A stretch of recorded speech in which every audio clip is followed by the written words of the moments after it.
আমার মার কবর জিয়ারতের সময় তারা এত মানুষ আমার সামনে, আমি কারোর কাছে প্রশ্ন করলাম না। আমি আবার গোড়াটা ঘুরে কবর জিয়ারত করে আমার হুজুরের কাছে গেলাম। দরজাটা বন্ধ কইরা আমি জিজ্ঞাসা করলাম, হুজুর এটার হাকিকতটা বলেন। ডাক দিয়া কয়, বাবা তুমি কি তোমার চেহারা সম্পর্কে এখন জানো? বলে হুজুর না। বলে জিগাও না কাউরে।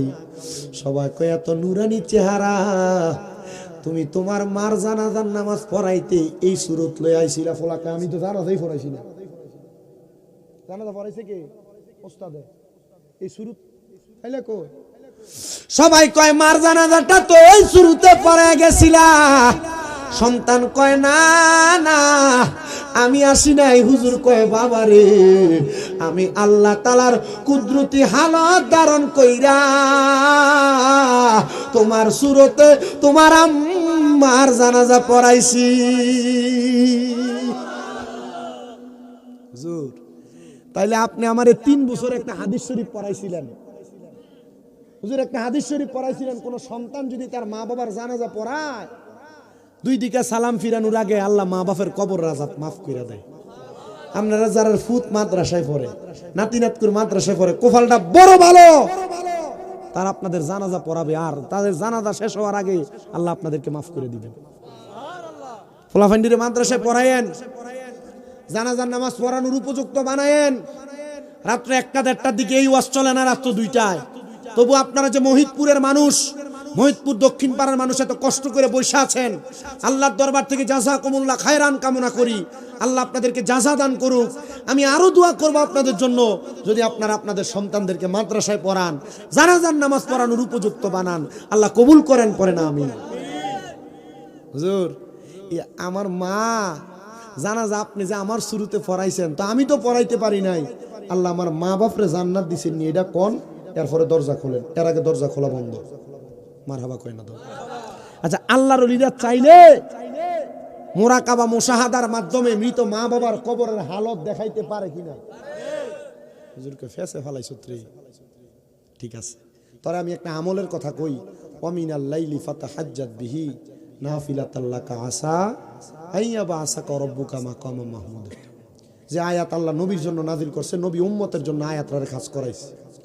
তুমি তাহাজ্জুদ পড়ে আল্লাহর কাছে কামনা করো, দেখবা তোমার মা কবরে কেমন আছে। সুবহানাল্লাহ কয় না তো? মা কবরে কেমন আছে? উনি ডাক দিয়া কয়, আমি তাহাজ্জুদ নামাজ পড়ছি রে,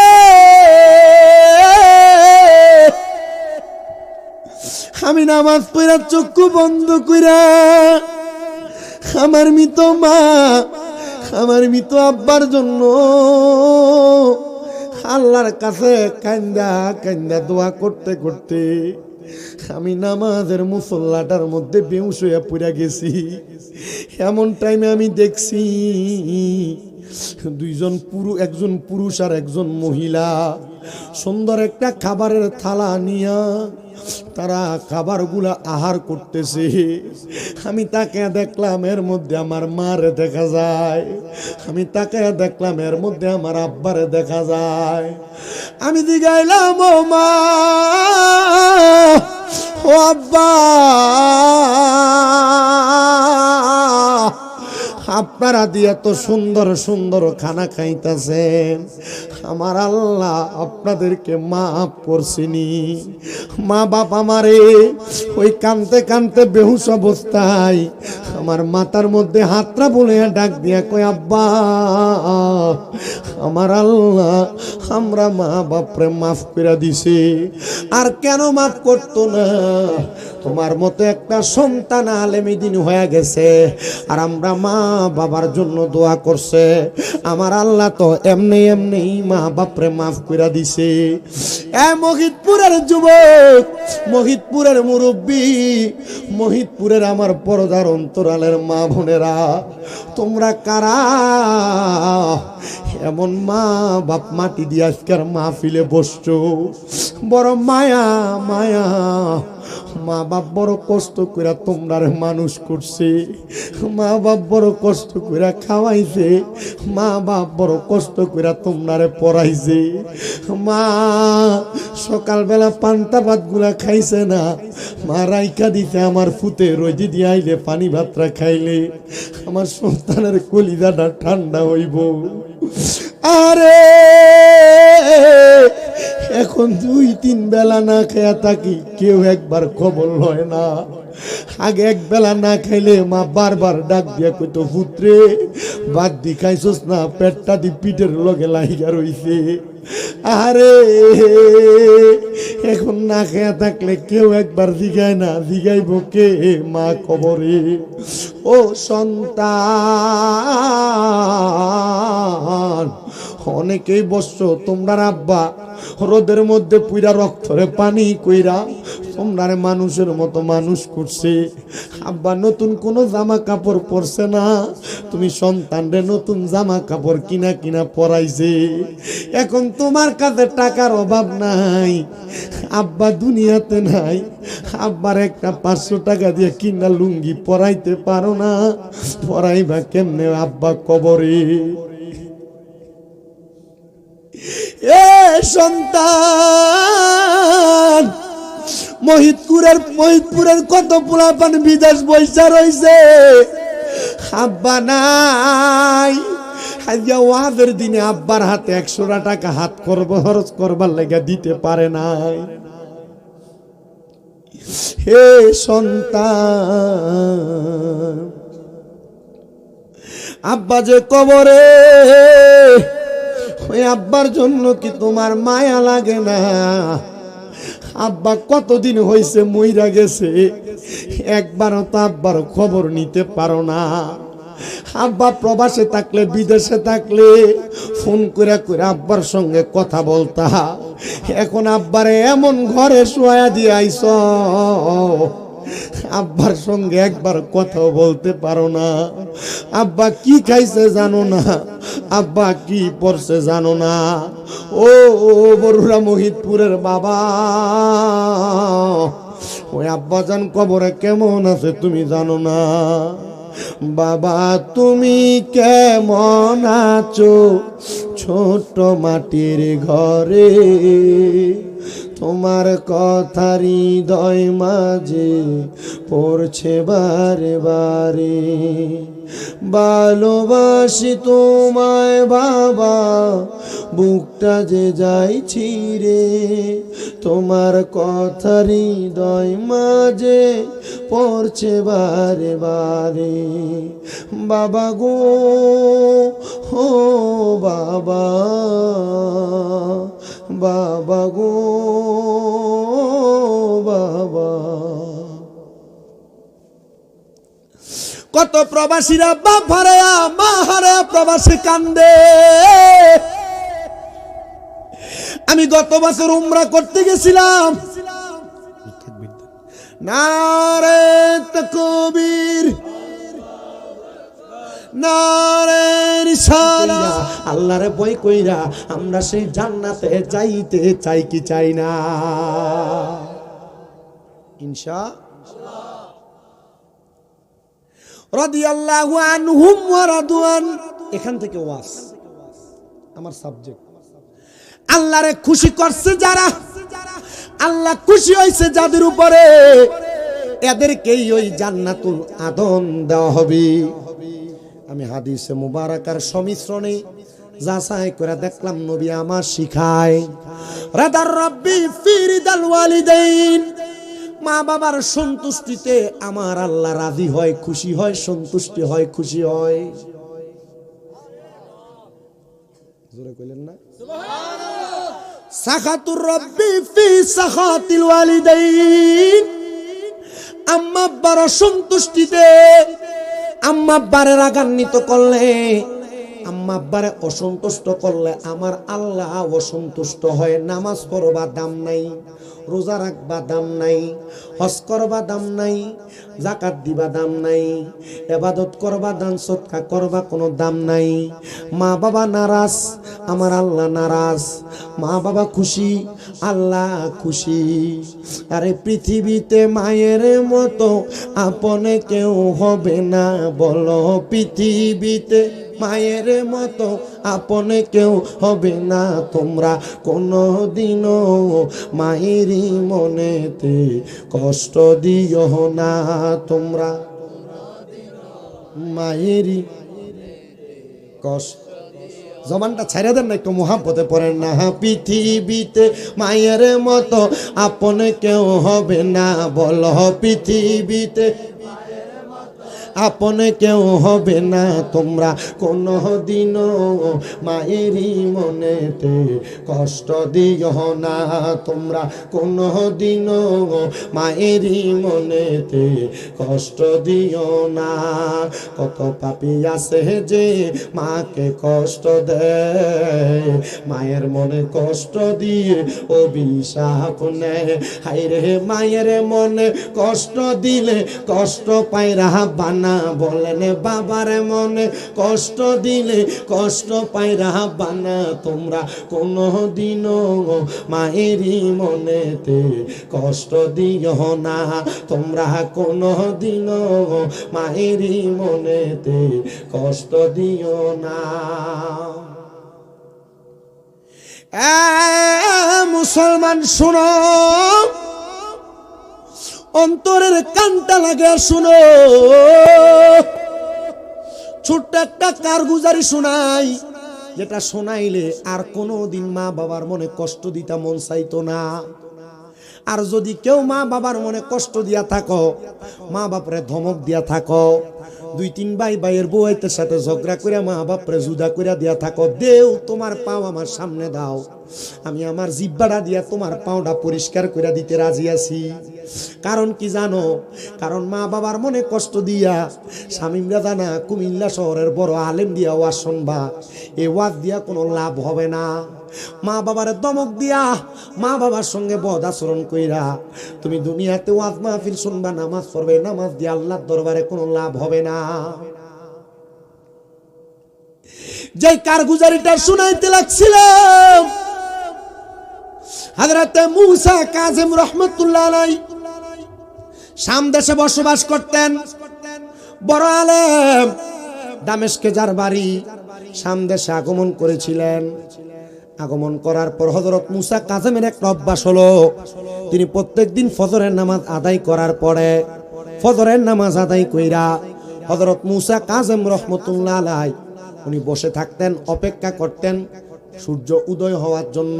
বেশি উপরের কোনো ক্লাস লাগবে না, মাদ্রাসায় 9 10 যে হাদিসের কিতাবটা পড়া হয়, ওই হাদিসের কিতাবের বাবু সালাত অধ্যায়ের মধ্যে তাকায় দেখবেন আল্লাহর নবীর নামাজের খাসিয়ত হলো, নবী আমার ফজরের নামাজ পড়ে ততক্ষণ বিছানা ত্যাগ করতেন না, নামাজের মুসল্লা ত্যাগ করতেন না, যতক্ষণ সূর্য উদয় না হইতো। সূর্য উদয় হওয়ার পরে আমার নবী 2 রাকাত নামাজ আদায় করতেন, যেটাকে তাশতের নামাজ অথবা দোহার নামাজ বলা হয়। ওই 2 রাকাত নামাজ পড়ে আমার নবী দোয়া করার পর তারপরে নামাজ ত্যাগ করতেন, মুসল্লা ত্যাগ করতেন। জোরে কোন মারহাবা। হযরতে মূসা কাযিম রাহমাতুল্লাহ আলাইহি বলেন, প্রতিদিনের ন্যায় ওই দিন আমি নামাজের জন্য অপেক্ষা করতে লাগলাম, কিন্তু আগের রাত্রে আমি সজাগ থাকার কারণে ফজরের নামাজ পড়ে আমার চোখের মধ্যে একটু ঘুম ঘুম ভাব আসতেছে। আমি সিজদায় পড়ে গেলাম, সিজদার মধ্যে আমি হঠাৎ করে কখন জানি আমার চোখটা বন্ধ হয়ে গেছে, আমি টের পাই নাই। আমার চোখটা যখন বন্ধ হয়ে গেছে, এমন টাইমে আমি হঠাৎ করে দেখতে পাইলাম, জানো জগতের মানুষ,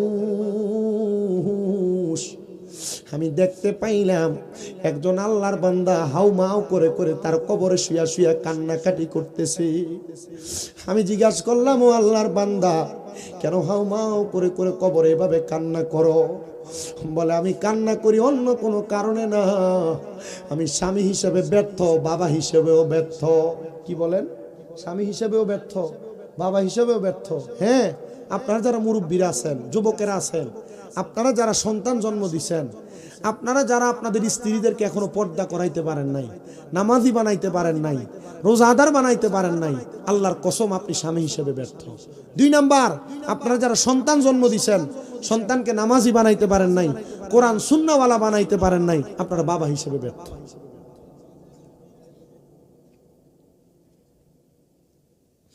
শুনেন হে দুনিয়ার মানুষ, মুসা কাজেম বলেন, আমি এমন একটা অবস্থা দেখা আমি জিজ্ঞাসা করলাম আপনার পরিবার কোথায়, বাড়ি কোথায়, আপনার ঘর কোথায়, আমারে বলেন, আমি আপনার তালাশ করি। তিনি বলেন, ও দুনিয়ার মানুষ, আমারে উনি জবাব দিলেন, আমার ঘর অমুক জায়গায়, শাম দেশের মসজিদের পশ্চিম অঞ্চলে অথবা পূর্ব অঞ্চলে। আমি মুসা কাজেম তালাশ করতে লাগলাম, কোন জায়গায় কোন জায়গায় এমন একজন ব্যক্তি, তার স্ত্রী এবং সন্তান আছে একজন। উনি তালাশ করতে করতে কোনো মানুষকে পাইলেন না। এমন টাইমে দেখলেন একটা টাকরা যুবক বয়সের মানুষ হাতের মধ্যে একটা নামাজের মুসল্লা নিয়ে আসছে। মানে যায় নামাজ আর কি, নামাজের মুসল্লা নিয়ে আসছে। ওই নামাজের মুসল্লাটা বিক্রি করার জন্য মুসা কাজেম নামাজের মুসল্লাটা বিক্রি করতে যখন আসছে, উনি বড় অবাক হয়ে গেলেন। আমার এলাকায় এত গরিব দরিদ্র মানুষ আছে যে নাকি নামাজের মুসল্লা বিক্রি করে দেয়। ভালো জিনিস না খারাপ জিনিস? আমাদের মুসল্লা বিক্রি করা এত অভাবে পড়ছে যে নামাজের মুসল্লা বেচে খাওয়ান লাগবো। হযরত মুসা কাজেম বলেন, ওই ব্যক্তির সন্ধান না পাইয়া আমি নামাজের মুসল্লা যে ব্যক্তি বেচে তার 100 দিরহাম দিয়া আমি তার নামাজের মুসল্লাটা ক্রয় করলাম। তারে দেখলাম সে খুশি হয়ে 100 দিরহাম নিয়ে দৌড়ে চলে যায়। এমন দিকে গেছে যেদিকে শাম দেশের মদের দোকান, যেখানে মদ বেচা কিনা হয়। আমি মনে কিছু নিলাম না, আমি ওই চাদরটা নামাজের মুসল্লাটা হাতে নিয়া পুরা শাম দেশের বড় মসজিদের ডাইনে বামে সামনে পেছনে তালাশ করতে লাগলাম। কে রে এলাকার মানুষ যাদের ঘরে এত অভাব, শাম দেশের এলাকার মধ্যে অভাবী মানুষ আছো, তাদের ঘর থেকে নামাজের মুসল্লা বিক্রি করে দেওয়া হয়েছে।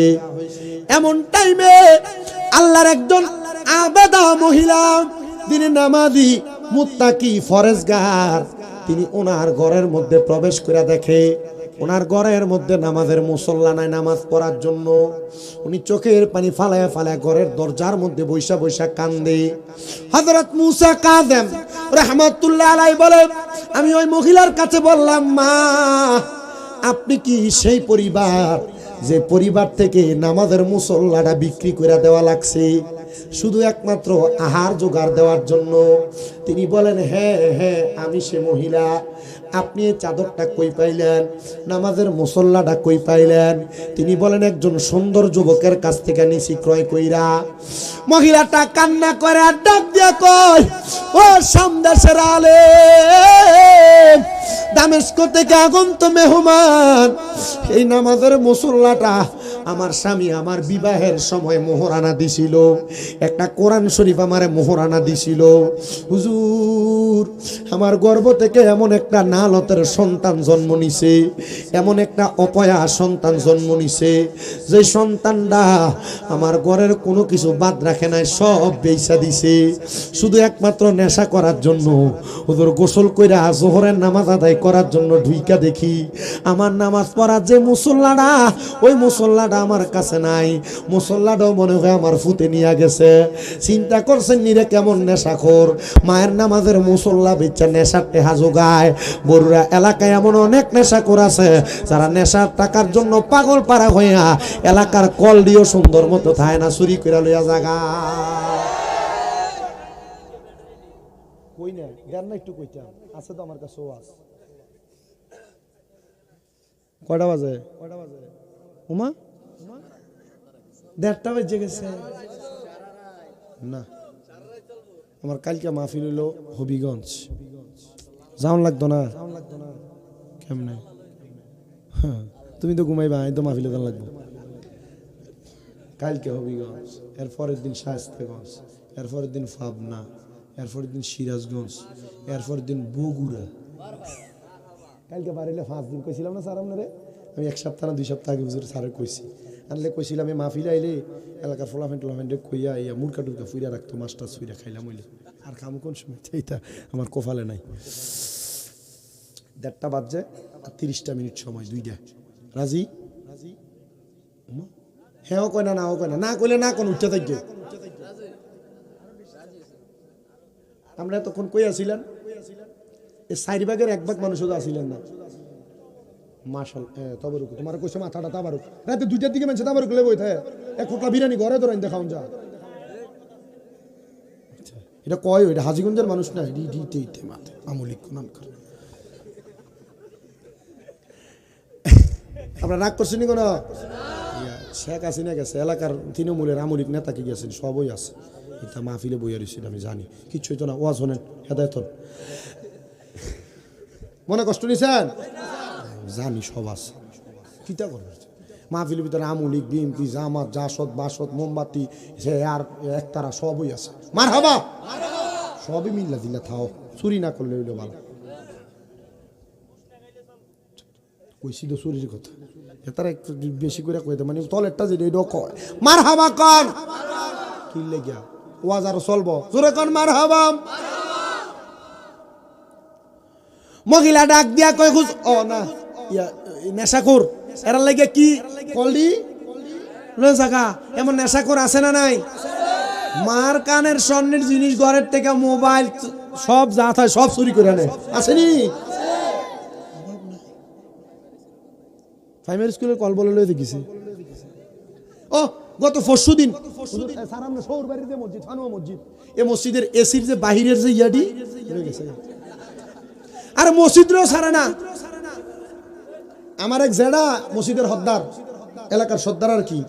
তো আমরা মসজিদের দান বাক্সা ছিল বাইরে স্টিলের আর কি, তো এটা তালা 2-3 বার এটা তালা ভাঙ্গে টিয়া হয়ে গেছে গা।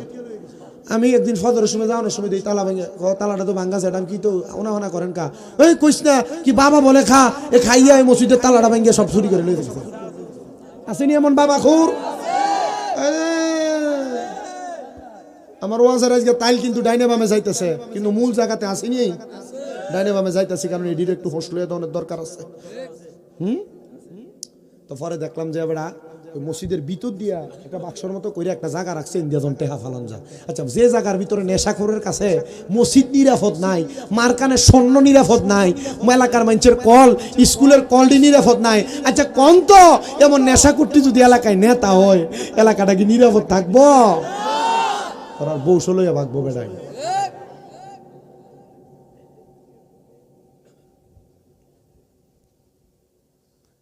যারা নেশা করে, 2 নাম্বার যারা জেনা করে, বউ আছে অন্য বিডিতে লোকে ফেম করে, অথবা বিয়া করছো না মাই ফেম লোকে ফিরিট করো, এটা আর কি জিনা করে। 3 নাম্বার যারা চুরি করে। কয়টা কইলাম? জোরে কর, কয়টা কইলাম? যারা নেশা করে, যারা জেনা করে, যারা চুরি করে, নবী আমার কয় এই 3 সময় 3 ব্যক্তির ঈমান থাকে না। নেশাখোর যখন নেশা করে তার ঈমান থাকে না, জিনাখোর যখন জিনা করে তার ঈমান থাকে না, আর চোর যখন চুরি করে তখন তার ঈমান থাকে না। যতক্ষণ না কালেমা পড়ে ততক্ষণ পর্যন্ত তাদের ঈমান ফিরে আসে না। এবার চিন্তা করো, যারা নেশা করো, যারা চুরি করো, মানে ওজনে কম দেওয়ানো চুরি, এমন চুরি যারা করো, জিনা যারা করো, মোবাইলে ফ্রিতে সম্পর্ক যারা লাগাইছ, খোদার কসম তোমরা ঈমান নাই। আমার কথা না, নবীর কথা। মানবেন কি মানবেন এটা আপনার বিষয়। কালেমা পড়েন, এখনো সুযোগ আছে, তওবা করেন, ঈমান আনয়ন করেন, দরকার আছে কি না? মহিলা বলে, হুজুর আমার ঘরে যত মালামাল ছিল সব চুরি করে নিয়ে গেছে, সর্বশেষ আমার স্বামীর মোহরানা, এই মোহরানার নামাজের মুসল্লাটাও নিয়ে গেছে হুজুর চুরি কইরা। হুজুর আপনি কি আমাকে মোহরানার আমার স্বামীর শেষ স্মৃতিটা দিবেন? হুজুরকে হারি কবরে হাউমাউ করে যে কবরবাসী কান্দে, উনি কি আপনার স্বামী যে সন্তানের কারণে কবরে আযাবের শিকার হয়, আপনি অপকর্ম করবেন আর আপনার বাপ মা কবরে আযাবে জ্বলব, উনি কি সেই স্বামী? বলে হ্যাঁ। দেন হুজুর। মহিলাকে, হুজুর আপনি তো আল্লাহওয়ালা মানুষ, আপনি চাইলে আমার সন্তানটারে ভালো বানাইতে পারবেন। আপনারা কোন তো আল্লাহর ওলির সোহবতে থাকলে ভালো হয়নি? সোহবতে সালে তোরা সালে কোনা, ভালো মানুষের সোহবতে থাকলে ভালো হইবা। শাহপুর দরবার শরীফের যিনি বর্তমান পীর সাহেব হুজুর সৈয়দ গোলাম মোহাম্মদ আব্দুল কাদের কাউকাব আল কাদেরী, আপনার শাহপুর দরবার যারা যান অথবা কুমিল্লা শহরে যারা যান আপনারা অনেকে হয়তো দেখছেন শাহপুর দরবারে মুরিদ হয়েছে, ফোলা আগে নাচতো, দাড়িরে যে শেভ করতো 2-3টা রেক দিত, চুল যে কাটতো এন দিয়া হেন দিয়ে স্টাইল করতো। আলহামদুলিল্লাহ এই ফোলা শাহপুর দরবারে বর্তমান হুজুর কেবলার বায়াত হইয়া মাসে হুজুর কেবলা যেমন 24 দিন রোজা রাখে, এ ফোলাও 24 দিন রোজা রাখে, অটো চালায় পাঞ্জাবি গায়ে দিয়া, রিক্সা চালায় মাথায় ফাগরি ফইরা। আপনারা বলেন আল্লাহর ওলির সোহবতে থাকে এমন পরিবর্তন হইলে আমরা সবাই এমন আল্লাহর ওলির সোহবতে যাওয়ার দরকার আছে কিনা? শাহপুর দরবার শরীফের যে বর্তমান পীর সাহেব হুজুর সৈয়দ গোলাম মোহাম্মদ আব্দুল কাদের কাউকাব হুজুর কেবলা, ওনার সোহবতে বহুত যুবক সমাজ পরিবর্তন হয়েছে। আপনারা কি চান না এলাকা পরিবর্তন হোক? এলাকাতে একটা জিকরুল্লাহ যুব কমিটি খুলে নেবেন, দরকার আছে কিনা? শাহপুরে পীর সাহেব হুজুর কেবলা ঈদে মিলাদুন নবী সাল্লাল্লাহু আলাইহি সাল্লামের পাশাপাশি নুরুন নবী সাল্লাল্লাহু আলাইহি সাল্লামের শুভাগমন মানে ঈদে মাজিউন নবী, এটারও একটা খেদমত করতেছেন। আলহামদুলিল্লাহ। পরে অনেকে কয় বাতিল ফেরকারে ঈদে মিলাদুন নবী মানান জানা, মাজিউন নবী মানাইবো কেমনে? এটা আবার কোন কেন? না না, ঈদে মিলাদুন নবী মানে হলো নবীর জন্মের খুশি, আর ঈদে মাজিউন নবী মানে হলো নবীর শুভাগমনের খুশি। নবীর জন্মের মাধ্যমে নবীর সবচেয়ে বড় শুভাগমন হয়েছে। আমরা মিলাদুন নবী যেমন মানি, ঈদে মাজিউন নবী তেমন মানি, কারণ নূর নবীর শান, নূর নবীর আরো যদি কোনো শান থাকে আমরা সব মানতে রাজি আছি। করেন ইনশাআল্লাহ। অনেকে দেখবেন এলাকায় এগুলো নিয়ে ফিতনা করে, কয় যে মিলাদুন নবী তো ভালো ছিল, আবার এটা করতে কেন লাগাইলো? না, নুরুন নবীর শান কয় হুজুর বাতিলরা মানে না, ওহাবিরা মানে না। ওহাবি তো মিলাদুন নবীও মানে না, মিলাদুন নবী মানলে মাজিউন নবী মানবো, কারণ মিলাদুন নবী যার মাজিউন নবী তার, মাজিউন নবী যার মিলাদুন নবীও তারই। মারহাবা কর। আমাদের দরবার শরীফের যে নুরুজ্জামান মামা, উনি তাফসিরে জিলানী শরীফটা খুইলা দেখাইছে কয়েকটা জায়গার ভিতরে মাজিয়ে মুহাম্মদ সাল্লাল্লাহু আলাইহি সাল্লাম নবী সাল্লাল্লাহু আলাইহি সাল্লামের আগমনের কথা, ওনার লিখিত কিতাব নুরুন নবী সাল্লাল্লাহু আলাইহি সাল্লাম অথবা ঈদে মাজিউন নবীর কিতাবের মধ্যে নবীজির মিরা মাজিউন নবীর কথা, নবী শুভাগমনের কথা এগুলা লিখিবদ্ধ। আমরা কথা হইলো আমরা মানি নূর নবীর শান, আপনার ভাল লাগলে মানবেন, না মানলে চুপ করে থাকবেন, কিন্তু অস্বীকার করলে ঈমান থাকতো না। অস্বীকার করলে ঈমান থাকতো না। আল্লাহ ঈমান ঠিক রাখার তৌফিক দাও। আরো জোরে কোন আমিন। মহিলা কইছে হুজুর আপনি চাইলে কি আমার সন্তানটা ভালো হইতো না? আপনারা কোন আউলিয়া কেরাম চাইলে আউলিয়া কেরামে নুরানি নেক নজর সোহবত দিলে খারাপটা ভালো হইতে পারেনি? গাউসে পাকের দরবারে নেশাখুর যায় ভালো হইছে নি? কথা কয় না ভালো হইছে নি? এবার শুনেন, হুজুর কয় মহিলা আমি তোমার কথা মানলাম, তোমার স্বামীর আমি স্বপ্ন দেখছি, তোমার স্বামীরটাও মানলাম, তুমি তোমার ফুতেরে আমার কাছে পাঠাইও, সামদেশের যে মসজিদ সেখানে পাঠাইলে তোমার সন্তানটারে আমি ভালো করার চেষ্টা করব। মহিলা কয় হুজুর এই ফুতে তো জীবনও মসজিদের কাছে নামাজের কাছে দিয়ে যাইতো না। দেখছেন নি আল্লাহর ওলিদের কথা বলে কুত্তা যে খেক্কায়, কুত্তা খেক্কানোর কয়েকটা কারণ, কুকুর তখন কেউ করে আর আওয়াজ দেয় যখন দেখে শয়তান দৌড়াদৌড়ি করে। এই যে আউলিয়া কেরামের কথা আর মিলাদুন নবীর কথা বলি, শয়তান নিজে দমিরা বাঁধতাছে, কুত্তাটা দেখতাছে, মারহাবা কয় না? এই যে ফজরের সময় মাগরিবের সময় কুকুর ডাকে কেন? শয়তান যে দৌড়াদৌড়ি করে আজান দিলে কুকুর দেখে, আমরা দেখি না, আমাদের সে চক্ষু নাই। আপনি বেশি অন্য কোনো কিতাব হায়াতুল হাইওয়ান কিতাব পড়ে দেখবেন, অনেক মোটা, এই হায়াতুল হাইওয়ানের মধ্যে লিখতেছে কুকুর কেন ডাকাডাকি করে। শুনেন মহিলা কই হুজুর আমার সন্তান তো ইবাদতই করে না, কেমনে পাঠাইতাম? যখন আপনার সন্তান নেশা করার জন্য টাকা খোঁজে, এটা বোঝেন কিনা? নেশা করে যখন নেশা করার বেড়ার উঠতে থাকা, হ্যাঁ এমন ভাবে আচরণ করে মনে হয় তার এক্ষুনি টেহা লাগবো, কয়জনে রক্ত বেচ্ছা লাগবো, আছে না? হুজুর কইছে হুজুর আমি বুঝি কখন তার নেশার টাকা লাগে, যখনই লাগে সে আইসা আমার ঘরে মাল সামান টোকায়, কোনটা নিয়ে বেচ্ছা লাগবো। ডাক দিয়া কয় মা আপনার সন্তানকে নেশার টাকা দেওয়া হবে, এ কথা বইলে আপনি আমার কাছে পাঠাইবেন আগামীকালকে। মারাজি হয়ে গেলেন, হুজুর আপনার কাছে আমার সন্তানটাকে সফর্দ করলাম, আপনি আমার সন্তানটারে তরিকতের জ্ঞান, শরীয়তের জ্ঞান, হাকিকতের জ্ঞান, মারেফতের জ্ঞান দিয়া দিয়েন। ঠিক আছে, নিয়ে গেলেন হুজুর বাড়িতে। পরের দিন ফজরের নামাজের পরবর্তী সময়ে ওই ছেলেটা নেশা করার টাকার জন্য বড় হাই হুতাশ করতেছে। মা ডাক দিয়া কয় সন্তান তুমি বুঝি নেশা করার জন্য টাকা চাও? বলে হ্যাঁ।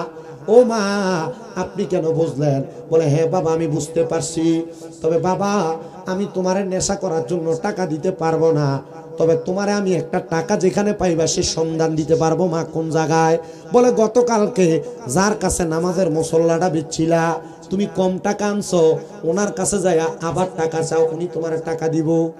সন্তান কয় মা দো, যেহেতু আমি সন্তান ফাগলামি করি, সন্তান যত ফাগলামি করুক মার কাছে এটা ফুট, কথা কন না।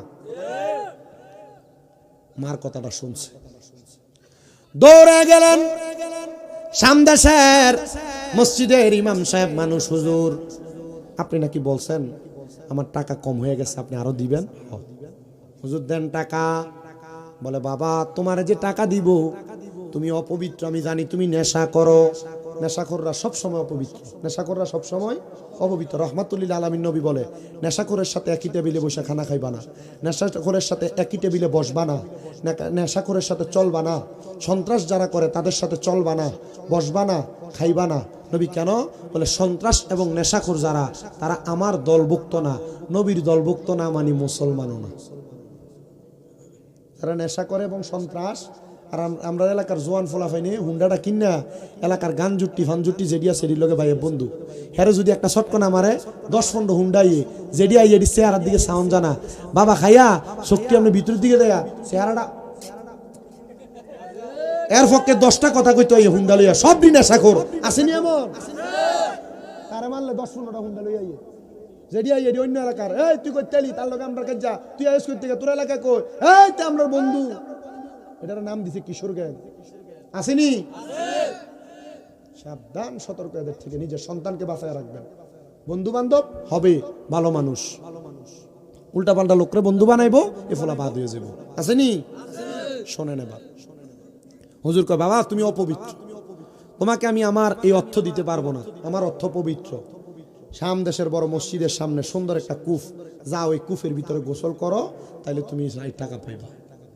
কূপের ভিতরে বালতি ফালাইয়া পানি তুইলা গোসল করছে, সুন্দর টাকা দিয়ে দিছে। কিন্তু ফোলা দেহে মহিদপুর থেকে বরুরা বাজার যাবো মদ কিনবার লাগিয়া, স্বাভাবিক বুঝাইতেছে, বরুরা বাজার যাবো মদ কিনবার লাগিয়া, অথবা সিঙ্গুর যাবো বা জলম যাবো, যাইতে দেয় রাস্তা দিয়ে হাঁটার সময় যত মানুষ তার দেহে দৌড়ে দৌড়ে পালায় যাবে। নেশা যেই দোকানে কিনবো ওই দোকানে ঢুকতেছে, অন্যদিন নেশা করার জন্য তারা ডাইকা ডাইকা ঢুকায়, আর ওই দিন তারে দেখে দেখে সব পালায় পালায় জায়গা। অবাক হয়ে গেছে, চিন্তা করছে যেহেতু দোকানের মালিক নেই, নেশাদ্রব্য ফালায় তারা পালায় গেছে, আমরা এখানে একটু অবস্থান করি। এখান থেকে আবার বাড়িতে গেছে, বাড়িতে যায় দেখে মা তার চেহারা দেখিয়া মাও বেহুশ হয়ে পড়ে গেছে,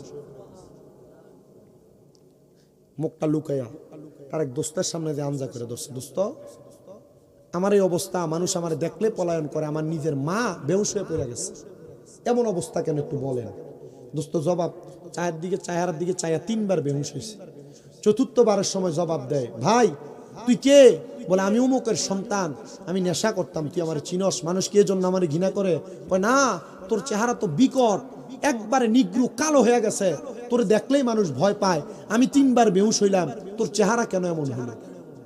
বুঝতে পারছে, কেউ বুঝিতে পারে না রে ওলি আল্লাহর খেলা, আরে পীর মুর্শিদের খেলা, আরে জোর করিয়া বুঝতে গেলে তার গটে মরণ জ্বালা, কেউ বুঝিতে পারে না রে পীর মুর্শিদের খেলা। ওরে 36 বছরে কারোর কেনাগি ফুটে না, আবার 6 মাসেরও কালের দয়াল পায় যে 16 ইয়ানার দয়াল পায় যে 16 ইয়ানা।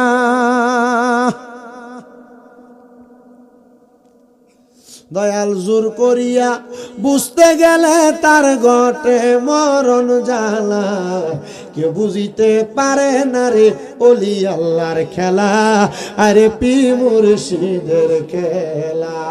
জবান বন্ধ নাই, জোরে জোরে কোন আল্লাহু আকবার। এখন বুঝছি এটা সামদেশের মসজিদের ইমাম সাহেবের ওই কাম, যেটা আমার মা ইমাম সাহেবের খবর দিছে, আমার মা হয়তো ইমাম সাহেব এমন কিছু কইছে, ইমাম সাহেব আমার টেহা দিছে, কিন্তু আমার চেহারা কালো হয়ে গেছে। হুজুর কেউ আমার জায়গা দেন, আপনি আমার জায়গা দেন। হুজুর কয় ঠিক আছে, আমার কাছে তো জায়গা। যারা সুন্নি মুসলমান তাদের জায়গা অসহায় হওয়ার পরে কোনো জায়গায় না থাকলে আল্লাহর ওলির দরবারে আছে, আল্লাহর ওলির দরবারে 5 ওয়াক্ত না ফাক 1 ওয়াক্ত হইলে একটু সিন্নি আর খিচুড়ি মিলবো, আর এটা খাইও ইমানদার মৌলবি বাঁচবো, কথা কোন না? যারা আজীবন উরুস মোবারকের মাহফিলে তবুর উঠে বেদাত কুয়া ফতুয়া দিছে, এরারও দেখা যায় মাঝে মাঝে উরুস আর মাহফিলের বিরিয়ানি খাবার লাগিয়া মাথার উপর দিয়ে ঘুমটাটা লাগাইয়া এমনি মুখটা গোড়া দিয়ে বয়ে থাকে, তবর করে ফুটলাটা দিলে এমনি মুখটা দিয়ে এমনি ধরে লয়। আসেনি এমন ছোট্টা? আব্বাজি তুমি শোন না, তুমি বালা আয়ো বুঝো, আউলিয়া কেরামের পথ বড় শান্তির পথ। এখানে তাবারুকও আছে, ইবাদতও আছে, ইহানত নাই, মুহাব্বত আছে। আপনারা বলেন আল্লাহর ওলিদের মুহাব্বত নিয়া, আল্লাহর ওলির সুহবত নিয়া খারাপ মানুষও ভালো হইতে পারে কি পারে না? হুজুর রাইখা দেন। মা মাঝে মাঝে আসে, ফোলাও মারে দেখে, মাও ফোলারে দেখে, কিন্তু ফোলা মারবার যায় না। মা স্বীকার করেন এটা আমার ফুত, কারণ কালা। কারণ কি? আমার ফুত সুন্দর। মা মনে করছে যে সন্তান নাই। আল্লাহর ওলি কইছে, মা আপনার সন্তান আমার কাছে 3 বছর একটা না। মা কই, হুজুর আপনার কাছে থাকলে কি আমার পুত্র আলেম হইব? হইব। আলহামদুলিল্লাহ। আমি কইছি আমার মাদ্রাসার, আপনার মনে একটু আগে কইছি কিনা আমার মনেও নাই, আমার মাদ্রাসার 5টা ছেলে এক লগে হাফিজ হয়েছে। আজকে একটা ভিডিও দেখছি ফেসবুকে, হয়তো আপনারা দেখছেন। একটা ছেলে মাত্র 8 মাসে হাফেজ সাহেব হয়েছে, মাত্র 8 মাসে। কুমিল্লা চকবাজার নূরপুর আমার মাদ্রাসাটা, কখনো গেলে একটু যাই চাইয়াইয়েন। এই বছর রমজানের আগে আরো 8 জন ছেলে হাফেজ হইব। যেটি মনে করেন এর আগে 5টা 6টা মাদ্রাসা ফলাইছি, মানে আমার কাছে ইয়া হাফেজ হয়েছে। 9 মাদ্রাসা পলাই না ফলাও, আমার মাদ্রাসা হাফেজ হয়েছে এমন আছে। দোয়া করবেন না আপনারা? আল্লাহর কসম, আমি সব মাহফিল কমিটি এলাকার মানুষের জন্য আমি দোয়া করাই। তো যেই কথা মা ডাক দিয়া কই, হুজুর আমার সন্তানটা যেন আমার জানাজাটা পড়াইতে পারে হুজুর, এটা আপনার কাছে আমার আবদার। কই ঠিক আছে, আপনার সন্তান আপনার জানাজা পড়াইবো মা। ও মা, আপনার সন্তান আপনার জানাজা পড়াইবো। এবার ওই ছেলেটা 3 বছর পর্যন্ত এলাকার মধ্যে, কিন্তু 3 বছর পরিপূর্ণ না হইলে এলমে শরীয়ত, এলমে তরিকত, এলমে হাকিকত, এলমে মারেফত 4 প্রকারের এলেম অর্জন হবে না। হুজুর ওয়াদা দিছে, রে যুবক, আমার দরবার থেকে 3 বছর পরে চলে যেতে পারবা, তাহলে তুমি 4 প্রকারের এলেম অর্জন করতে পারবা, এর আগে তুমি যাইতে পারবা না। ওই সন্তান 3 বছর একটানা খেদমত চালাইছে, এর মধ্যে 2.5 বছরের মাথায় তার মা ইন্তেকাল করছে। সন্তান তার মার জানাজার নামাজেও যাইতে পারে নাই। যাইব কেমনে? মানুষ তারে দেখা দেখা ভয় পায়। হুজুর নিজে ঘোড়ার পিঠেও ইটা চইরা চইরা ওই সন্তানের মার জানাজাটা পড়াইছে। আহারে, ওই সন্তান চেহারাটা কালো নিগ্রু, মার জানাজাটা কেমনে পড়ব? মানুষ তো তারে দেখলে পলায়া পলায়া জায়গা। সন্তান এই দোষে তার মার জানাজার নামাজে যায় নাই। হুজুর নিজে তার মার জানাজাটা পড়ায়া বাড়িতে আসছে, সন্তান কান্দে, ঘুমায় না। 3 বছর যখন শেষ হয়ে গেছে, সন্তান রে হুজুর ডাক দিয়া কয়, বাবা যাও তুমি তোমার আম্মার কবরটা জিয়ারত করো। সন্তান কই, হুজুর আমার চেহারাটা কালো, এলাকাতে গেলে মানুষ আমারে দেখা পলায়া পলায়া যাবে, হুজুর আমি কেমনে যাইতাম? বলে, বাবারে কবর জিয়ারত করলে শর্ত হলো পবিত্র হওয়া লাগে। যাও তুমি পবিত্র হওয়ার জন্য ওই যে কুয়ার মধ্যে 3 বছর আগে গোসল করছিলা, আরেকবার ওই কুয়াতে গোসল করো। আবার কইছে গোসল, আবার পানি উঠে গোসল। আমার মার কবর জিয়ারতের সময় তারা এত মানুষ আমার সামনে, আমি কারোর কাছে প্রশ্ন করলাম না, আমি আবার গোড়াটা ঘুরে কবর জিয়ারত করে আমার হুজুরের কাছে গেলাম। দরজাটা বন্ধ কইরা আমি জিজ্ঞাসা করলাম, হুজুর এটার হাকিকতটা বলেন। ডাক দিয়া কয়, বাবা তুমি কি তোমার চেহারা সম্পর্কে এখন জানো? বলে, হুজুর না। বলে, জিগাও না কাউরে। সবাই কয়, এত নুরানি চেহারা, তুমি তোমার মার জানাজার নামাজ পড়াইতে এই সুরত লই আইছিলা? ফলাকে আমি তো জানাজাই পড়াইছি না। জানাজা পড়াইছে কে? ওস্তাদে। এই সুরত আইলা কই? সবাই কয়, মার জানাজাটা তো এই শুরুতে পড়ে গেছিলা। সন্তান কয়, না না আমি আসি নাই। হুজুর কয়, বাবা রে আমি আল্লাহ তাআলার কুদরতি হালত ধারণ কইরা তোমার সুরতে তোমার আম্মার জানাজা পড়াইছি। হুজুর তাইলে আপনি আমারে 3 বছর একটা হাদিস শরীফ পড়াইছিলেন। হুজুর একটা হাদিস শরীফ পড়াইছিলেন, কোন সন্তান যদি তার মা বাবার জানাজা পড়ায়, 2 দিকে সালাম ফিরানোর আগে আল্লাহ মা বাপের কবর রাজাত মাফ করে দেয়। আপনারা যারা ফুত মাদ্রাসায় পড়ে, নাতি নাতকুর মাদ্রাসায় পড়ে, কোফালটা বড় ভালো, তারা আপনাদের জানাজা পড়াবে, আর তাদের জানাজা শেষ হওয়ার আগে আল্লাহ আপনাদেরকে মাফ করে দিবেন। পোলাফান্ডিরে মাদ্রাসায় পড়ায়েন, জানাজার নামাজ পড়ানোর উপযুক্ত বানায়েন। রাত্রে 1টা-1:30টার দিকে এই ওয়াজ চলে না, রাত্র 2টায়। তবু আপনারা যে মহিতপুরের মানুষ, মহিতপুর দক্ষিণ পাড়ার মানুষ এত কষ্ট করে বসে আছেন, আল্লাহর দরবার থেকে জাযাকুমুল্লাহ খায়রান কামনা করি। আল্লাহ আপনাদেরকে জাযা দান করুক। আমি আরো দোয়া করব আপনাদের জন্য, যদি আপনারা আপনাদের সন্তানদেরকে মাদ্রাসায় পড়ান, জানাজার নামাজ পড়ানোর উপযুক্ত বানান, আল্লাহ কবুল করেন, পড়েন আমিন। হুজুর, আমার মা জানাজা আপনি যে আমার শুরুতে পড়াইছেন, তো আমি তো পড়াইতে পারি নাই, আল্লাহ আমার মা বাপরে জান্নাত দিছেন নি, এটা কোন? এরপরে দরজা খোলেন, এর আগে দরজা খোলা বন্ধ। মারহাবা কয় না তো? আচ্ছা, আল্লাহর ওলিরা চাইলে মুরাকাবা মুশাহাদার মাধ্যমে মৃত মা বাবার কবরের হালত দেখাইতে পারে কিনা? হুজুরকে ফেসে ফেলাইছো ত্রি, ঠিক আছে। তবে আমি একটা আমলের কথা কই, ওয়ামিনাল লাইলি ফাতাহাজ্জাত বিহি নাফিলাতাল লাকা আসা আইয়াবা আসাকা রাব্বুকা মাকামাম মাহমুদ। যে আয়াত আল্লাহ নবীর জন্য নাজিল করছে, নবী উম্মতের জন্য আয়াতটারে খাস করাইছে। তুমি তাহাজ্জুদ পড়ে আল্লাহর কাছে কামনা করো, দেখবা তোমার মা কবরে কেমন আছে। সুবহানাল্লাহ কয় না তো? মা কবরে কেমন আছে? উনি ডাক দিয়া কয়, আমি তাহাজ্জুদ নামাজ পড়ছি রে,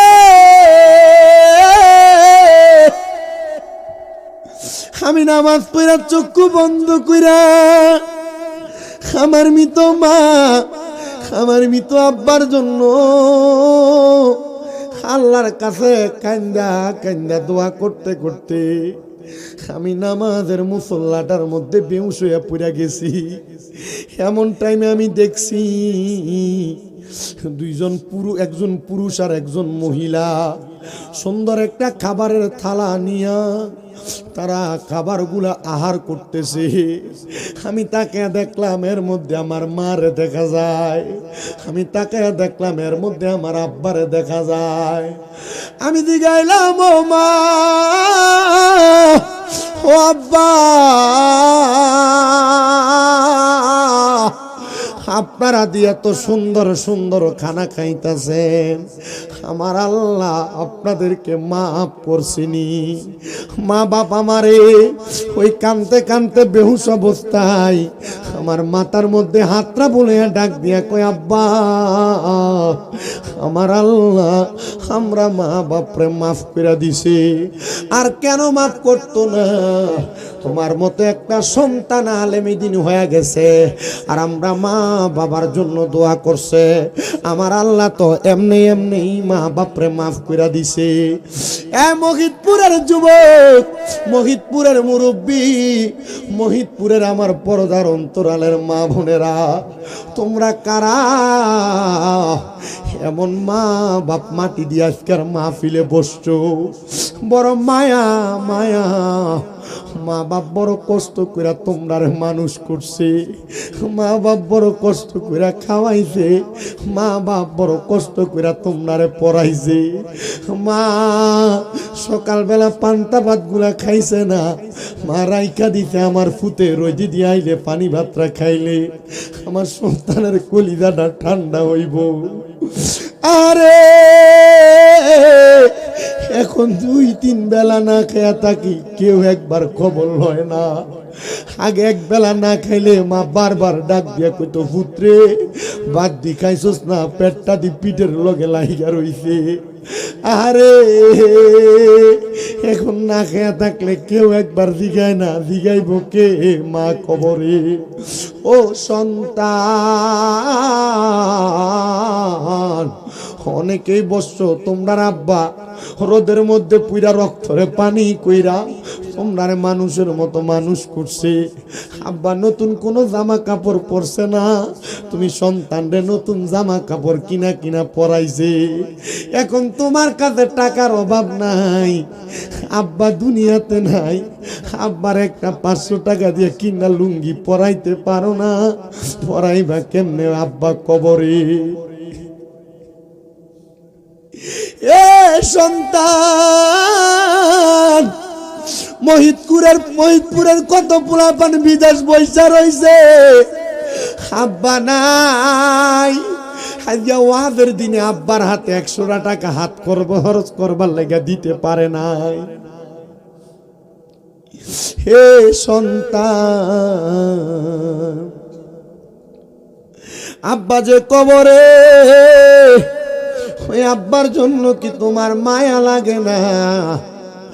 আব্বা কতদিন হইছে মইরা গেছে, একবারও তো আব্বার খবর নিতে পারো না। আব্বা প্রবাসে থাকলে, বিদেশে থাকলে ফোন করে করে আব্বার সঙ্গে কথা বলতা। এখন আব্বারে এমন ঘরে শোয়া দিয়ে আইছ, আব্বার সঙ্গে একবার কথাও বলতে পারো না। আব্বা কি খাইছে জানো না, আব্বা কি পড়ছে জানো না। ও বরুড়া মহিতপুরের বাবা, ওই আব্বাজান কবরে কেমন আছে তুমি জানো না। বাবা তুমি কেমন আছো ছোট মাটির ঘরে, তোমার কথা হৃদয় মাঝে পড়ছে বারে বারে। ভালোবাসি তোমায় বাবা, বুকটা যে যাইছি রে, তোমার কথা হৃদয় মাঝে পড়ছে বারে বারে। বাবা গো ও বাবা, বাবা গো বাবা। কত প্রবাসীরা বাপ হারায়া মা হারায়া প্রবাসী কান্দে। আমি গত বছর উমরা করতে গেছিলাম, নারে তাকবীর, নারে রিসালাত, নারে পাক পাঞ্জাতন, নারে গাউসিয়া। হযরতুল আল্লামা মুফতি মিজানুর রহমান জাফরি হুজুরের আগমন, হযরত মাওলানা মুফতি মিজানুর রহমান জাফরি হুজুরের আগমন। সবাই জোরে বলেন মারহাবা। হুজুর আপনাদেরকে নিয়ে দোয়া করবে, কষ্ট হবে আপনাদের? আলহামদুলিল্লাহ। পরে আসলে আমি ওলামায়ে কেরামকে বসায় রেখে ওয়াজ করতে আমার কষ্ট হয়। হুজুর আমার বহু উস্তাদের উস্তাদ, হ্যাঁ, আমাদের কুমিল্লা আলিয়া মাদ্রাসার যিনি উপাধ্যক্ষ ছিলেন মনির হুজুরের ছাত্র। তো এই জন্য আমি চাই না যে হুজুরদেরকে বসায় রেখে ওয়াজ করতে। একটু আগে ওই যে বাতেশ্বর মাহফিলে গেছি, সোনাইমুড়ি মাদ্রাসার প্রিন্সিপাল হুজুর আইসা নিচে বসে রয়েছে, আমার কাছে কষ্ট লাগছে। কারণ ওলামায়ে কেরাম আমরা সুন্নি, যারা আমরা সুন্নিদের মাহফিলে আমরা আলেমদেরকে কদর করতে ভুলে গেছি। বড় বড় আলেমদেরকে মাগরিবের পরে আসরের পরে ওয়াজ করে আমরা ছেড়ে দিই। সাবধান, আমি সব জায়গার ভিতরে বইলা দিই। এমন ওলামায়ে কেরামের নাম যখন থাকবে ওনাদের নামও পরে থাকবে, এবং ওলামায়ে কেরামদেরকে আখিরি মুনাজাতের জন্য রাখবেন, দোয়া কবুল হবে। কথা কি বুঝতে পারছেন? যেন আমাদের দ্বারা কখনো এমন ভুল না হয়। মহিতপুর এলাকায়, বরুড়া থানায় সহ সারা বাংলাদেশে যত মাহফিল হবে, প্রত্যেক মাহফিলে কোনো মাদ্রাসার মুহাদ্দিস, কোনো মাদ্রাসার মুহাক্কিক আলেম, কোনো মাদ্রাসার মুফাসসির, কোনো মাদ্রাসার ফিকা শাস্ত্রের যিনি জ্ঞানী মুফতি, অথবা কোনো মাদ্রাসার অধ্যক্ষ উপাধ্যক্ষ, ওনাদেরকে দিয়ে মুনাজাত করাবেন। সমস্ত দেশবাসীর কাছে আমার এটা কথা। কেন? ওনারা দোয়া করলে দোয়া কবুল হবে, কারণ ওনাদের সিনাতে আলেম আছে, আসেনি? হুজুরও দোয়া করবেন, আমি হুজুরের কাছে দোয়া চাইবো। হুজুর আমার জন্য দোয়া করবেন। আমার আম্মা আজকে 7 মাসের উপর অসুস্থ, 8 মাস চলে। আমার আম্মা এখনো হাঁটতে কষ্ট হয়, হাতে স্ট্রেচার নিয়ে নিয়ে হাঁটে। আপনার দোয়া করলে আমার আম্মা তাড়াতাড়ি হাঁটবে। দোয়া করবেন না আপনারা? দোয়া করবেন না আপনারা? খেদমত করে নরসিংদীর একটা মহিলা আমার ভক্ত, উনি ওনার সন্তানদেরকে আমার মাদ্রাসায় দিছে, একটা মেয়ে 2টা ছেলে, তারা মাদ্রাসায় পড়ে, উনি আমার আম্মার খেদমত করে। এই আপনাদের বরুরও খয়রাতপাড়া কোথায় যেন একটা মহিলা আমার আম্মার খেদমত করে, হোমনার একটা মহিলা, তাও আমার আম্মার খেদমত করতে আসে। অনেকে আছে আমার আম্মার খেদমত করে। আপনার দোয়া করলে এই খেদমতের উসিলা আল্লাহ আমার আম্মারে মাফ করবে। আলহামদুলিল্লাহ। তো আমি যেই কথা বলতেছিলাম, অনেক প্রবাসীরা বিদেশে থাইকাম মা হারায়া বাবা হারায়া কান্দে। গত বছর আমি উমরাতে যাওয়ার পরে আমি দেখছি আমার একটা ভাই জামালপুরে বাড়ি, যার নাম জাকারিয়া, এ মক্কার সামনে দাঁড়ায় দাঁড়ায় তাওয়াফ না কইরা দাঁড়ায় দাঁড়ায় কান্দতাছে। আমি জিগাইলাম ভাই কান্দো কেন, কারণটা কি? আমারে ডাক দিয়ে কই হুজুর কান্দি কেন জানেন? আমি আজকে 6 বছর বিদেশ করি, আমার টাকার অভাব নেই, আমার ব্যাংকে অনেক টাকা, কিন্তু হুজুর আমার কোনো শান্তি লাগে না। হুজুর কারণ কি জানেননি? আমি জিগাইলাম কারণটা কি একটাবার বলো। হে আমার মক্কার সামনে দাঁড়ায় দাঁড়ায় কান্দে আর কই হুজুর আমি এলাকার সবচাইতে বাজে ছেলে ছিলাম। এলাকার এমন কোনো ঝগড়া নাই যার বিচার আমার আব্বার কাছে যাইতো না। আমার আব্বা আমার জ্বালা যন্ত্রণায় আব্বা জানের 4টা দুধের গরু ছিল বিক্রি কইরা আমার আব্বা আমার বিদেশ পাঠানোর জন্য 3 লাখ টাকা দিয়া দিছে। হুজুর ভিসা যখন সাবমিট হয়ে গেছে, কনফার্ম হয়ে গেছে, আমার বিমানের টিকেটের জন্য আমার আম্মা জান ওনার গলার সিনটা বিক্রি করে দিছে। বিক্রি কইরা আমার আম্মা জান আমারে বিদেশ পাঠানোর ব্যবস্থা করছে। আমার আব্বা জান যাওয়ার সময় আমারে চলার জন্য কিছু টাকা দিব। আমার আব্বা কোরবান দেওয়ার জন্য ছোট একটা গরু রাখছে। হুজুর ওই গরুটাও কোরবান দেয় নাই, আমার আব্বা গরুটা বেচে আমার হাতে টাকাটা দিয়া দিছে। হুজুর আমি এয়ারপোর্ট দাঁড়ায় আব্বারে কইছি, আব্বা আপনি যে আপনার সবটি গরু বেচছেন, কোরবানির গরুটাও বিক্রি করে দিছেন, আব্বা গো কোরবানি দিবেন কেমনে? আমার আব্বা চোখের পানি ফালায় কান্দে আর কই, পুত্রে তুই বিদেশ যে বেতন পাঠাইলে ওই বেতনের টেহারা দিয়ে আমি আব্বা গরু কিনা কোরবানি দেবো। হুজুর জানেননি আমি প্রথম মাসে 1,20,000 টাকা সৌদি আরব যাওয়ার পরে কামাই করছি। আমার বেতন মাত্র 40,000 টাকা। আমি বকশিস পায়া পায়া টাকাগুলা জমায়া আমি আমার আব্বার অ্যাকাউন্টে টাকাটা পাঠাইছি। আমি আমার বোনের মোবাইলে কল দিছি আমার আব্বারে মোবাইলটা দেওয়ার জন্য।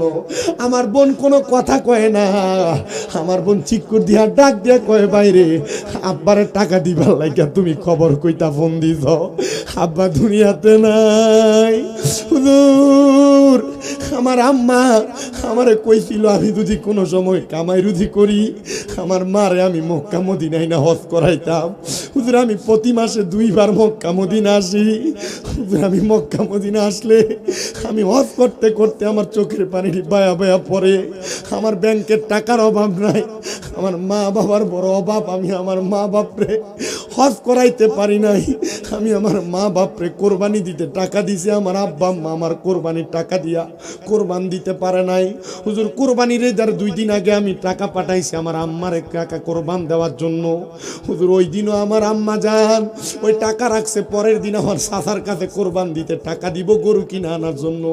হুজুর পরের দিন সকালে আমার মাটা ঘুম থেকে উঠছে না। চিন্তা করে দেখছেননি এমন অনেক প্রবাসীরা বিদেশে মা বাপরে কবরের তলে দিয়া তারা টাকা কামাই করে, তারার মনে কোনো শান্তি নাই। কোটি টাকা কামাই করতে পারবা, মা বাবার মনে কষ্ট দিবা, কোনো শান্তি পাইবা না। এখনো সুযোগ আছে, মা বাবার মনে কষ্ট দিও না।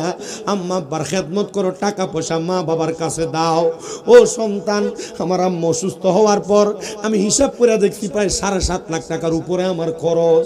আমি ডাক্তারের কাছে যেদিন সর্বশেষ গেছি আমি কইছি, ডাক্তার সাহেব পারলে 10-15 লাখ টাকা নিয়ে যান, আমার মাটা যেন পরবর্তীতে হাঁটতে পারে এমন ব্যবস্থা করেন। আমার মাথায় হাতটা বুলে কই, শামীম সাহেব টাকা দিলে তো মানুষ সুস্থ হয়ে যায় না। আমি ওই দিনই নিয়ত করছি, আল্লাহ এই টাকাটা আমি আমার আম্মা বা ছোট ভাইয়ের জন্য রাইখা দিলাম। আল্লাহ যেদিন আমার আম্মারে দেখলাম আমার আম্মা স্ট্যাচার ছাড়া সুন্দর করে হাঁটতে পারে, ওই দিনে আমি আমার আম্মা ভারে লইয়া মক্কা মদিনাতে হজ করতে যাবো। ও সন্তান তোমরা যারা তোমাদের মা বাবারে হজ করাও না, চিন্তা করো আব্বা জমি বেচে হজে গেলে আমার বাগে একটু কম পড়ব। আরে তোমার মতো বোকা পৃথিবীতে আর কেউ নাই। ক্ষেতের দিয়ে একটু বেচে আব্বাটারে হজে পাঠাও, আম্মাটারে হজে পাঠাও। যদি বড় হজ না পারো উমরা হজে হইলো পাঠাও। আব্বা আম্মা যদি কাবা শরীফের গিলাফটা ধরে দোয়া করে আসে, নিজাবের রহমত ধরে দোয়া করে আসে, নবী রওজার সামনে দাঁড়ায় দাঁড়ায় দোয়া করে আসে, কি সম্পদ বেচছ, এর চাইতে বেশি সম্পদের মালিক আমার আল্লাহ বানাইবো। সবার কাছে আবদার জানাই, ওই মা বাপরে খুশি রাখো, আল্লাহ খুশি হয়ে যাবে। আর মা বাপরে যদি বেজার করো আল্লাহ বেজার হয়ে যাবে। এই জন্য আমি আমার মহিদপুর দক্ষিণ পাড়া বাদশামিয়া বাড়ির প্রবাসীদের উদ্যোগে যে কবরবাসীর স্মরণে ৪র্থতম মাহফিলে যারা টাকা দিয়া, পয়সা দিয়া, শ্রম দিয়া, বুদ্ধি দিয়া, পরামর্শ দিয়া, মাইক দিয়া, লাইট দিয়া, প্যান্ডেল দিয়া এবং তাবারুকের জন্য যারা টাকা পয়সা দিয়া উপস্থিত হইয়া প্রবাস থেকে যারা শরীক হইছে, আমি সবার কাছে একটাই আবেদন করব, দুনিয়ার সব থাকবে একদিকে, মা বাপ থাকবে একদিকে।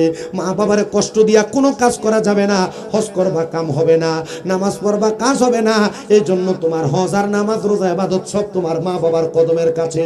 এদেরকে খুশি রাইকা নামাজ পড়ো, হজ করো, যাকাত দাও, সব তোমার কবুল হবে। এবার আপনারা বলেন, এমন আম্মা আব্বার খেদমত কইরা দুনিয়া এবং আখেরাতে আমরা সফল কাম হইতে চাই কি চাই না? আল্লাহ তাআলা আমাদের কেমন সফলতা দান করান, আমিন বলেন। আমি আমার ওয়াজের রীতি এখানে টানলাম। কাছে দোয়া চাইলাম, হুজুর আমার জন্য বেশি করে দোয়া করবে যেন আমার আম্মা জান অতি দ্রুত সুস্থ হয়ে যায়। হুজুর দোয়া করবেন, আপনারা দোয়া করবেন। আমি আর বললাম না, হুজুর আপনাদেরকে দোয়া করুন, হুজুর বিদায় দিবেন আমারে। কেমন দাঁড়ায় যাই ইয়া নবী